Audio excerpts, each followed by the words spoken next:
विद्यार्थियों नमस्कार। आप जुड़े हुए हैं आपके अपने YouTube platform chemistry bye D Sharma पर और मैं डॉक्टर दीपेंद्र कुमार शर्मा आपका स्वागत करता हूं। विद्यार्थियों, इस वीडियो लेक्चर में हम जिस टॉपिक को डिस्कस करने वाले हैं उससे पहले उसका मैं थोड़ा सा आपको इंट्रोडक्शन दे दूं, उसके बाद उस टॉपिक की तरफ मैं आपको ले चलूंगा।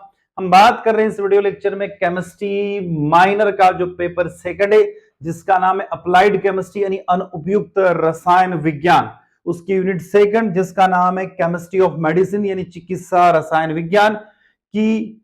यदि हम लोग देखें तो इसका तीसरा वीडियो लेक्चर इस वीडियो के माध्यम से हम आप तक लेकर आ रहे हैं। इसका सिलेबस हम लोग पहले भी डिस्कस कर चुके, पहले वीडियो में सामान्य रोग और उनके कारण हमने देखा था सबसे पहला वीडियो। उसके बाद सेकंड वीडियो में हमने बात करी दर्द निवारक और एंटीबायोटिक्स के बारे में। इस वीडियो लेक्चर में जब आज हम डिस्कस करने वाले हैं, आप देखेंगे इस वीडियो लेक्चर में तो हम दो अलग अलग टॉपिक को डिस्कस करेंगे। ये दोनों टॉपिक है यहाँ पर एंटी डिप्रेसेंट्स यानी अवसाद रोधी और उच्च रक्तचाप रोधी, इन टॉपिक्स को हम डिस्कस करने वाले हैं। तो चलते हैं देर ना करते हुए उस वीडियो लेक्चर की तरफ जिसको हम डिस्कस करने वाले हैं। तो विद्यार्थियों, हम बात कर रहे हैं पार्ट 3 अवसाद रोधी और उच्च रक्तचाप रोधी मेडिसिन के बारे में हम लोग इस वीडियो लेक्चर में पढ़ रहे हैं। ये वीडियो लेक्चर विशेषकर देखिएगा, आप टाइटल में यहां लिखा हुआ है कि मध्य प्रदेश के कॉलेजों में नई शिक्षा नीति के अनुसार पढ़ने वाले विद्यार्थियों के लिए इस वीडियो लेक्चर को डिजाइन किया गया है। पर मध्य प्रदेश के अलावा यदि ये टॉपिक कहीं दूसरे यूनिवर्सिटी के अंदर भी चलता है तो वहां पर भी आप इस वीडियो लेक्चर के माध्यम से उसको पढ़ सकते हैं। विद्यार्थियों, देर ना करते हम चल रहे हैं इस टॉपिक को डिस्कस करने के लिए। यहां पर बात करते हम अवसाद रोधी। बात किसकी हो रही? अवसाद रोधी की बात हो रही कि अवसाद रोधी क्या होता है। एंटी डिप्रेसेंट्स जिसे बोलते हैं, यानी कि जो व्यक्ति डिप्रेशन में चला जाता है उस डिप्रेशन को दूर करने के लिए जो टैबलेट्स, जो मेडिसिन या जो साइरप्स का इस्तेमाल होता है उसको हम लोग अवसाद रोधी या एंटी डिप्रेसेंट्स मेडिसिन का नाम देते हैं। बात करते हैं हिंदी और इंग्लिश दोनों लैंग्वेज बैक टू बैक, इसको हम समझते हैं। बात करते हैं यहां पर ऐसी दवाइयां जो अवसाद के लक्षणों का इलाज करने में मदद करती है, अर्थात मस्तिष्क में न्यूरोट्रांसमीटर नामक रसायन के संतुलन को ठीक करने का काम करती है। There are the medicines that help that symptoms of depressions working by the adjacent the balance of chemical called neurotransmitters in the brain। तो होता क्या है कि हमारा जो ब्रेन होता है, हमारा जो दिमाग होता है, उसके अंदर कुछ केमिकल्स का सिक्रेशन होता है। उन रसायनों के सिक्रेशंस के कारण क्या होता है, हमें डिप्रेशन में चले जाते हैं, कुछ नेगेटिव सोचने लग जाते हैं। तो उनको दूर करने के लिए जिन टैबलेट्स का इस्तेमाल होता है उनको हम अवसाद रोधी या एंटी डिप्रेशन टैबलेट्स कहते हैं। बात करते हैं, इन्हें अकेले या अन्य दवाओं के साथ इस्तेमाल किया जा सकता है या सिंगल भी ली जा सकती है और कुछ दवाओं के साथ भी इस्तेमाल की। They are the can be used alone और विद अदर मेडिसिन। हालांकि ये दवाएं मतली या वजन बढ़ाने जैसे दुष्प्रभाव पैदा कर सकती। खास बात यह कि ये जो एंटी डिप्रेशन होते हैं कुछ लोगों का इससे वजन भी बढ़ सकता है, इसके साइड इफेक्ट हैं।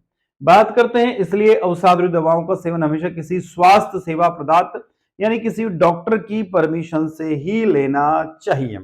अवसाद रोधी दवाइयां कैसे काम करती है? देखो यहां बात हुई है how to antidepressants medicine work, कैसे काम करती है। तो सबसे पहला न्यूरोट्रांसमीटर पर प्रभाव ना, इफेक्ट ऑफ न्यूरोट्रांसमीटर्स। ये दवाएं मस्तिष्क में सीरोटोनिन, डोपामाइन और नॉरपेनेफ्रिन जैसे न्यूरोट्रांसमीटर के स्तर को प्रभावित करती हैं।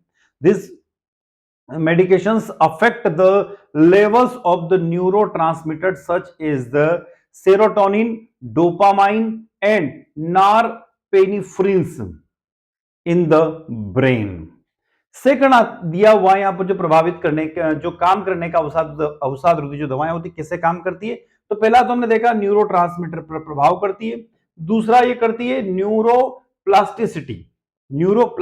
ये दवाएं न्यूरोप्लास्टिसिटी को भी प्रेरित करती हैं, जो मस्तिष्क की संरचना को बदलने की क्षमता रखती है, जिससे न्यूरॉन्स के बीच में रिलेशन यानी कि संबंध क्या हो जाए, मजबूत हो जाए। तो these medicines also induced neuroplastics, which is the ability to change the structure of the brain, strengthening the connection between the neurons। अब अवसाद रोधी दवाइयों के कितने प्रकार हैं? तो देखो साथियों, यहां पर दवाइयों के प्रकार बताए गए हैं। तो जो एंटी डिप्रेशन टैबलेट्स होती हैं उनकी क्रियाविधि, उनकी केमिकल स्ट्रक्चर देखो दिया हुआ केमिकल स्ट्रक्चर और उसके मैकेनिज्म के बेसिस पर उनको डिस्ट्रीब्यूट किया गया है। तो प्राथमिक प्रकारों में यदि बात करें तो सिलेक्टिव सेरोटोनिन रीअपडेट इनहिबिटर्स, ठीक है। उसके बाद में यहां पर आती है सीरोटोनिन नॉरपेप्रिन रीअपटेट्स इनहिबिशंस दूसरे नंबर पर। तीसरे पर आती है ट्राइसिक्लिक एंटी डिप्रेसिव्स। चौथे नंबर पर आती है मोनोमाइंस ऑक्सीडेशन इनहिबिटर्स और पांचवें नंबर पर एटिपिकल्स एंटी डिप्रेशंस। तो इस तरीके से हम कह सकते हैं कि 1 2 3 4 और 5 अलग अलग प्रकार के यहां पर बताई गई है, उनका हम डिटेल में डिस्कस करने वाले हैं। तो चलते डिटेल में डिस्कस करते हैं। सबसे पहला यहां पर आ रही है सिलेक्टिविटी सेरोटोनिन रिपीडेट इनहिबिटर्स। तो यहां पर बात करते हैं सिलेक्टिविटी की बात करें तो चयनात्मक सीरोटोनिन रिपीडेट इनहिबिटर या एसएसआरआई आमतौर पर अवसाद के लिए निर्धारित दवाएं हैं। ये मस्तिष्क में सीरोटोनिन के पुनः अवशोषण को रोककर उसकी मात्रा बढ़ाने में मदद करती है। ये क्या करती है, उसके एब्सॉर्प्शन कैपेसिटी को कम करती है और उसकी मात्रा को इंक्रीज कर देती है। सेरोटोनिन एक प्राकृतिक रसायन है, केमिकल सब्सटेंस है, जो ना नेचुरल केमिकल सब्सटेंस है, जो हमारी मनोदशा को प्रभावित करता है, यानी कि हमारी मेंटल इफेक्ट को ये चेंज करता है और मस्तिष्क में इसकी अधिक मात्रा बेहतर भावनात्मक स्वास्थ्य और मनोदशा स्थिति में सहायक होती है। यदि इसकी क्वांटिटी हमारे ब्रेन में, हमारे बॉडी में इंक्रीज होती है तो डेफिनेटली आप पॉजिटिव थिंकिंग आपकी बॉडी के अंदर बढ़ जाती है, ब्रेन के अंदर पॉजिटिव थिंकिंग बढ़ जाती है। सामान्य एसएसआरआई में शामिल कौन कौन सी हैं, कुछ दवाइयों के नाम यहां पर दिए हुए, तो फ्लोक्सिडेसिन यानी पोजेक जिसको बोलते हैं, जोलाफ्ट यानी सीरोटाइलिन्स, सेलोक्सा और लेक्सासाप्रो और पेक्सिल्स, ये इन टैबलेट्स के नाम है जिनका इस्तेमाल होता है, किसमें होता है तो एसएसआरआई के अंदर इस्तेमाल किया जाता है। सेकंड आता है सीरोटोनिन नॉरपेनेफ्राइन्स रीएपिडेट इनहिबिटर्स। अब ये क्या होती है, तो यहां पर ये इसमें बताया गया कि एसएनआरआई दो न्यूरोट्रांसमीटर को लक्षित करती है। पहला है सीरोटोनिन और दूसरा है नॉरपेनेफ्राइन्स। इन रसायनों के पुनः अवशोषण को रोकती है। ये क्या करती है, जो केमिकल्स होते हैं उनके एब्सॉर्प्शन को रोक देती है, स्टॉप कर देती है। यहां पर बात होती है एसएनआरआई जो होती है वो डिप्रेशन और कभी कभी चिंता के लक्षणों को भी कम कर सकती है। मतलब इस टैबलेट्स के ये फायदे हैं। तो दोनों न्यूरोट्रांसमीटर पर दोहरी कार्यवाही उन व्यक्तियों के लिए फायदेमंद हो सकती है जो अकेले एसएसआरआई पर प्रतिक्रिया नहीं करते हैं। क्लियर है। तो उसके बाद इसमें कौन कौन से टैबलेट्स का इस्तेमाल होता है, तो पहली है एफेक्सर्स, दूसरी है सिम्बेल्टा और अगली है यहां पर दिया प्रेस्टिक्स। ये इन 3 टैबलेट्स का हमने यहां पर, और भी बहुत सारी है पर हमने यहां पर 3 ही लिए हैं। तीसरे नंबर पर आता है ट्राइसाइक्लिक एंटी डिप्रेसिव्स। ट्राइसाइक्लिक एंटी डिप्रेसिव्स अगली जो आती है उसको हम देखते हैं ये क्या है। तो ट्राइसाइक्लिक एंटी डिप्रेसिव में बात करें तो टीसीए, शॉर्ट फॉर्म में इसको टीसीए बोलते हैं। ये भी डिप्रेशन दवाओं के पुराने वर्गों में से एक है, यानी जो ओल्ड क्लासिफिकेशन है उसका एक टाइप है। अब नॉरएपिनेफ्रिन और सेरोटोनिन के एब्सॉर्प्शन को रोककर ये काम करती हैं, लेकिन एसएसआरआई और एसएसआरआई की तुलना में ये थोड़ी सी कम इफेक्टिव होती है, कम सिलेक्टिविटी होती है। अपनी व्यापक क्रियाशीलता के कारण टीसीए डिप्रेशन दवाओं की तुलना में अधिक दुष्प्रभाव पैदा कर सकती है। तो इस जो टैबलेट्स है, यानी कि जो क्लासिफिकेशन दिया टीसीए, इसमें साइड इफेक्ट होने की पॉसिबिलिटी थोड़ी सी ज्यादा होती है। अब इसके सामान्य कौन कौन से टैबलेट शामिल की गई है, तो आपको यहाँ पर 4 टैबलेट्स के नाम दिखाई दे रहे हैं, इनको हम शामिल करते हैं। इसके अलावा और भी है पर कम से कम ये 4 तो इस्तेमाल की जाती है। उसके बाद आती है चौथे नंबर पर मोनोमाइन ऑक्सीडेशन इनहिबिटर्स। अब ये क्या है, ये चौथे टाइप्स की एंटी डिप्रेशन टैबलेट्स का टाइप है। तो यहां पर मोनोमाइन ऑक्सीडेंट्स की जो मैकेनिज्म है, जो क्रियाविधि है, उस मैकेनिज्म है, उस क्रियाविधि की हम बात करें तो बाधित करने का काम करती है। और यह एक ऐसा एंजाइम है जो सीरोटोनिन, नॉरपेक्सिन और डोपामाइन न्यूरोट्रांसमीटर को तोड़ता है, यानी उसको क्या कर देता है, ब्रेक डाउन कर देता है। इस एंजाइम को बाधित करके एमएओआईएस मस्तिष्क में इन न्यूरोट्रांसमीटर की स्तर को बढ़ाने का काम करता है। क्या करता है, हमारे बॉडी के अंदर या हमारे ब्रेन के अंदर उनकी जो लेवल्स है उनको इंक्रीज करने का काम करता है। कुछ खाद्य पदार्थों और अन्य दवाओं के साथ गंभीर अंतःक्रिया की संभावनाओं के कारण MAOI आमतौर पर एंटी डिप्रेशन अवसाद के लिए आरक्षित होती है। आगे चलते हैं, इसके कुछ टाइप्स दिए हुए हैं, कौन कौन से टेबलेट्स का इस्तेमाल किया जाता है। तो हमने यहां पर 3 ली हुई है, फिनेलाजाइंस, और अगला दिया पार्नेटा और माफ्लांस। पांचों टाइप की होती असामान्य अवसाद रोधी दवाइयां, एंटीपिकल्स, एंटी डिप्रेसिव और अन्य श्रेणियों में ठीक प्रकार से फिट नहीं हो पाती। कौन सी? पांचवी प्रकार की एबनॉर्मल एंटी डिप्रेसिव टेबलेट्स। वे विभिन्न सिस्टम्स यानी तंत्रों के माध्यम से काम करती है और अक्सर तब उपयोग की जाती है जब मरीज विभिन्न प्रकार के एंटी डिप्रेसिव प्रतिक्रिया में नहीं आता या भाग नहीं लेता है। इसके कुछ ना क्लासिफिकेशन यहाँ पर दिए हुए हैं। एक है वेलब्यूट्रिन्स, रेमेरॉन्स और ट्रेजोडॉन्स और ट्रिंट्रेलिक्स। तो ये 5 प्रकार की क्लासिफिकेशन होते हैं एंटी डिप्रेसिव टैबलेट्स के अवसाद रोधी दवाइयों के जो प्रकार होते हैं उनमें 5 प्रकार के क्लासिफिकेशन किए गए और इनमें पांचों हमने कुछ न कुछ टैबलेट्स का इस्तेमाल किया है, रखा है। अब आती है उच्च रक्तचाप रोधी दवाइयां, ठीक है, ऐसी जो हमारे ब्लड प्रेशर को क्या करती है? कम करने का काम करती है। तो रक्तचाप की दवाइयों को एंटी हाइपरटेंसिव्स दवाइयां कहते हैं, जो आपके ब्लड प्रेशर को विभिन्न तरीके से क्या करती है? कम कर देती है। कुछ रक्तचाप की दवाइयां अपने रक्त वाहिकाओं को क्या कर देती? फैला देती है, चौड़ा कर देती, ताकि रक्त जो हमारा ब्लड है वो आसानी से फ्लो हो सके। तो blood pressure medicine are drugs that lower your blood pressure in various ways. Some blood pressure medicines widen your blood vessels so blood can flow more easily. कुछ अन्य दवाइयां आपके रक्त से अतिरिक्त तरल पदार्थ निकाल देती हैं या आपके शरीर द्वारा रक्तचाप बढ़ाने वाले प्राकृतिक हार्मोन को अवरुद्ध कर देती है, उनको डिस्टर्ब कर देती हैं। Other medicines remove excess of fluids from your blood or block your body's naturally hormone that rise blood pressures. उच्च रक्तचाप रोधी दवाइयां बहुत आम हैं, बहुत नॉर्मल बात है, आजकल मैक्सिमम लोग इसको लेते हैं क्योंकि दुनिया भर में अनुमानित 1 अरब लोग जो है वो हाई ब्लड प्रेशर डिसीज से पीड़ित है। इसके अंदर दिया हुआ 1 billion peoples worldwide suffers from the high blood pressure. संयुक्त राज्य अमेरिका में 20 वर्ष और उससे अधिक आयु के लगभग 50% लोग हाई ब्लड प्रेशर जो डिसीज है उससे पीड़ित होते हैं और वे उच्च रक्तचाप की दवाइयां ले रहे हैं। अब ब्लड प्रेशर का यहां पर हमने चार्ट बताया आपको, क्लासिफिकेशन सिस्टोलिक और डिस्टोलिक है ना।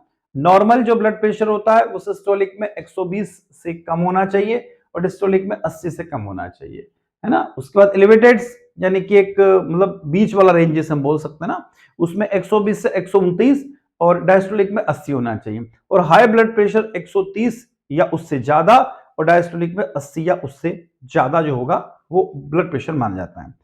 तो उच्च रक्तचाप के लिए सबसे लोकप्रिय दवा कौन सी है? देखो, what is the most popular medicine of the high blood pressure. तो जो प्रथम पंक्ति में पहली पसंद करने वाली दवाइयों इनमें कुछ शामिल है, जैसे थियोजिड, एसी इनहिबिटर्स और कैल्शियम चैनल अवरोधक, कैल्शियम चैनल ब्लॉकर्स। ये 3 टैबलेट्स या 3 जो क्लासिफिकेशन है इनका इस्तेमाल ज्यादा किया जाता है हाई ब्लड प्रेशर की दवाइयों में। तो एंटी हाइपरटेंसिव दवाओं के क्या लाभ है? रक्तचाप की दवाइयां कई लोगों को उच्च रक्तचाप कम करने और उनके हृदय अत्यधिक काम करने से बचने में मदद करती हैं। ब्लड प्रेशर मेडिसिन हेल्प में be people lower high blood pressure and keep their the hearts from our workings. मतलब हमारा जो हृदय ज्यादा काम करने लगता है ना, हार्ट, उसको कम करने का काम करती है। This medicine also protect people from the heart attack.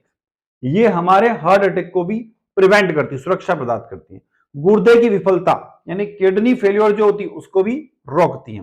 हृदय घात यानी हार्ट अटैक्स या स्ट्रोक से भी ये क्या करती है? बचाती है। रक्तचाप की दवाइयों में कितने वर्ग शामिल है? तो देखो यहां पर दी हुई है 8 प्रकार के क्लासिफिकेशन होते हैं। कितने प्रकार के? रक्तचाप यानी classes of the blood pressure of medicine included 8 type. कितने प्रकार के? 8 टाइप के हमने यहां बता रखे हैं। कौन कौन से? तो देखो 8 प्रकार में यहां पर कौन कौन से दिए हुए हैं? 8 प्रकार में देखोगे आप यहां पे, तो एक तो होता है डाययूरेटिक्स, मूत्रल, बीटा ब्लॉकर्स, ठीक है ना, फिर एसीई इनहिबिटर्स, ठीक है, एंजियोटेंसिन्स, उसके बाद calcium channel blockers, alpha blockers, alpha two receptors agonist, और अगला दिया हुआ है वाहिका विस्फारक्स, वाहिका विस्टोडर्स। ऐसी कुछ 8 क्लासिफिकेशन होते हैं। अभी 8 क्लासिफिकेशन को हम देखते हैं। पहला है डाययूरेटिक, है ना, मूत्रल, डाययूरेटिक्स, मूत्रवर्धक जिन्हें जिन्हें पानी की गोलियां भी कहा जाता है, शरीर से अतिरिक्त नमक और पानी को बाहर निकालने में मदद करती है। इससे रक्तचाप को नियंत्रित करने में मदद मिलती है। Diuretics also called the water pills help remove excess salt and water from the body. हमारी बॉडी से ज्यादा मात्रा में जो पानी और नमक चला जाता है उसको बाहर निकालने का एक काम करती है। मूत्रवर्धक कई प्रकार के होते हैं जो अक्सर इन्हें अन्य दवाओं के साथ इस्तेमाल किया जाता है। डाययूरेटिक्स कम्स मेनी टाइप्स में often used in the combination with other medicines. सामान्य निर्धारक मूत्र दवाओं में कुछ शामिल की गई है जो हमने यहाँ पर लिस्ट दे रखी है। इसके अलावा और भी होती है, तो पेरी दे रखी है लासिक्स, ब्यूमैक्स, डेमाडेक्स, मेटामोर हाइड्रोक्साइड और लाजोल्स, लोजोल्स बोलते हैं उसको, लोजोल, है ना। दूसरे प्रकार की होती है बीटा ब्लॉकर्स। बीटा ब्लॉकर हृदय गति को कम करती है, हमारी जो हार्ट बीट्स है ना उसको कम करती है, जिससे रक्तचाप कम हो सकता है ना। Beta blocker slow the heart rates which can lower blood pressure, और ब्लड प्रेशर को थोड़ा सा कम कर देती है। कुछ बीटा ब्लॉकर्स के अतिरिक्त प्रभावी होते हैं जो रक्त वाहिकाओं को शिथिल करने में मदद करते हैं, हमारे जहां ब्लड बहता ना उसको थोड़ा सा नॉर्मल कर देती है। आमतौर पर कुछ निर्धारित ब्लॉकर्स में शामिल है, यहां पर दिया हुआ एटेनोलोल्स, जेबेटा, कोरेगा सीआर और ट्रेडिंग्स, ये कुछ शामिल किए गए हैं। तीसरे प्रकार का क्लासिफिकेशन है जिसको बोलते हैं हम लोग एंजियोटेंसिन परिवर्तन यानी कन्वर्टिंग एंजाइम इनहिबिटर्स, जिसको एसीई अवरोधक बोलते हैं। एंजियोटेंसिन एक रसायन है जो पूरे शरीर में धमनियों को सकरा कर देता है। हमारी जो धमनी जहां पर हमारा ब्लड फ्लो होता है ना उसको क्या कर देता है, छोटा सा कर देता है, ठीक है। दैट नैरोस, है ना, arteries through out the bodies. AC inhibitor help reduce the bodies production of angiotensin. तो एंजियोटेंसिन का उत्पादन कम कर देती है, रोक देती है, जिससे रक्त वाहिकाएं शिथिल हो जाती, मतलब रिलैक्स हो जाती है, जिससे रक्तचाप थोड़ा सा हमारा कम हो जाता है। इसमें कुछ टेबलेट्स का इस्तेमाल होता है जैसे कैपोटेंस, वोसोटेक्स, मोनोप्रिल्स, पेनिविल्स और एशियंस, है ना, ये इस्तेमाल होती है। चौथे प्रकार की होती है एंजियोटेंसिन सेकंड रिसेप्टर ब्लॉकर्स। ये दवाइयां एंजियोटेंसिन के प्रभाव को रोकती है। एक ऐसा रसायन जो धमनियों को सकरा कर देता है, इसका मतलब है कि रक्त वाहिकाओं खुली रहती है और रक्तचाप कम हो जाता है। This medications block the effect of the angiotensins, a chemical that narrow arteries. This help blood vessels stay open and lower blood pressure. इसमें कुछ टेबलेट्स का इस्तेमाल किया जाता है, इस क्लासिफिकेशन में रखा गया है एंटाकेट, कोजारा, ना, डायोवंस, एप्रोवा और बेनिकार्स। पांचवें नंबर का आता है calcium blockers, calcium channel blockers. यह दवाएं कैल्शियम को हृदय की मांसपेशियों, कोशिकाओं और धमनियों में प्रवेश करने से रोकती है। कौन सी? कैल्शियम ब्लॉकर्स की बात कर रहे हैं। कैल्शियम चैनल ब्लॉकर संकुचित रक्त वाहिकाओं को रिलैक्स करते हैं और उसको ओपन कर देते हैं और उनके ब्लड प्रेशर को क्या करते थे, रिड्यूस करते हैं। कुछ कैल्शियम चैनल ब्लॉकर हृदय गति को भी कम कर देते हैं, मतलब हमारी जो हार्ट बीट्स बढ़ती रहती है ना उसको थोड़ा सा कम कर देते हैं। अब कुछ इसमें इस्तेमाल होने वाली दवाइयां कौन सी है, तो नार्वॉक्स, है ना, कार्डिजम सीडी, कार्डिजम एसआर और डिलेकोर्स एक्सआर, डियोजेक्स। उसके बाद में फ्लेंडिल्स, कार्डिन एसआर, है ना, उसके बाद नेफ्रेडिपिन्स एलाल्स, ये कुछ दवाइयां इस्तेमाल होती है। चौथे नंबर का जो क्लासिफिकेशन उसको बोलते हैं अल्फा ब्लॉकर्स। ये दवाइयां धमनियों के प्रतिरोध को कम करती है तथा संवहनी दीवारों की मांसपेशियों को आराम पहुंचाती है, ठीक है ना, reduce artery resistance and relax the muscles in the vascular walls. अब इसमें कुछ इस्तेमाल की जाने वाली कार्डुरा, मिनीप्रेस और हाइड्रिन्स। 7 नंबर पर आती है, यहां पर दे रखी है सेंट्रल अल्फा 2 रिसेप्टर्स, एग्नोनिस्ट और अन्य केंद्रीय रूप में क्रियाशील दवाइयां मस्तिष्क के उन संकेतों को अवरुद्ध कर देती है जिनसे हृदय गति बढ़ सकती है और रक्त वाहिकाएं सक्रिय हो जाती है, जिससे रक्तचाप कम हो जाता है, ब्लड प्रेशर थोड़ा सा रिड्यूस हो जाता है। उसके बाद इसमें कुछ इस्तेमाल की जाने वाली दवाइयों के नाम है एल्टोमेट्स, ठीक है ना, और क्लोरोनिडिन्स और गुआनफेसिन्स। 8वें नंबर की और लास्ट होती है जिसको बोलते हम लोग रक्त वाहिका विस्तारक, जिसको वासोडिलेटर्स कहते हैं। वासोडिलेटर्स मतलब कि रक्त वाहिका विस्तारक यानी डायलेटर्स रक्त वाहिकाओं की दीवारों और मांसपेशियों को रिलैक्स कर देती है, जिससे वाहिकाएं थोड़ी सी चौड़ी हो जाती है और रक्त का प्रवाह, रक्त का जो फ्लो है, ब्लड का फ्लो आसानी से हो जाता है। इसमें कुछ इस्तेमाल की जाने वाली दवाइयों के नाम है एप्रोसाइलाइंस, लोनिटिन्स एटसेट्रा। अब इनके दुष्प्रभाव क्या है, जो टैबलेट्स रहते हैं ना, इनके दुष्प्रभाव क्या है?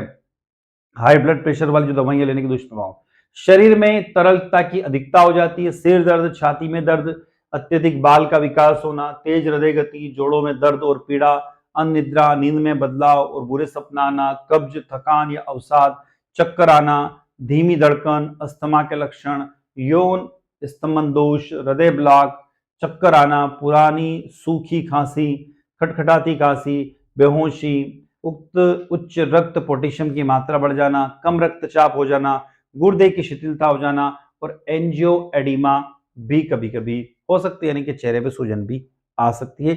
ये इसके ड्रॉबैक्स हैं। तो विद्यार्थियों, ये हमने यहाँ पर देखा इस टॉपिक को। हम अगला वीडियो लेक्चर जब आप पार्ट 4 देखोगे तो वहां पर ज्वरनाशक यानी एंटीपायरेटिक्स, थक्का रोधी और ब्रोंकियोलाइटिस, उसके बारे में हम लोग डिस्कस करेंगे। तो ये वीडियो लेक्चर हम यहीं पर खत्म कर रहे हैं। जो चौथा पार्ट है वो आप देखिएगा प्लेलिस्ट में। इसी के साथ मैं विदा लेता हूं। नए वीडियो लेक्चर के साथ पुनः आपसे मुलाकात होगी। जय हिंद, जय भारत।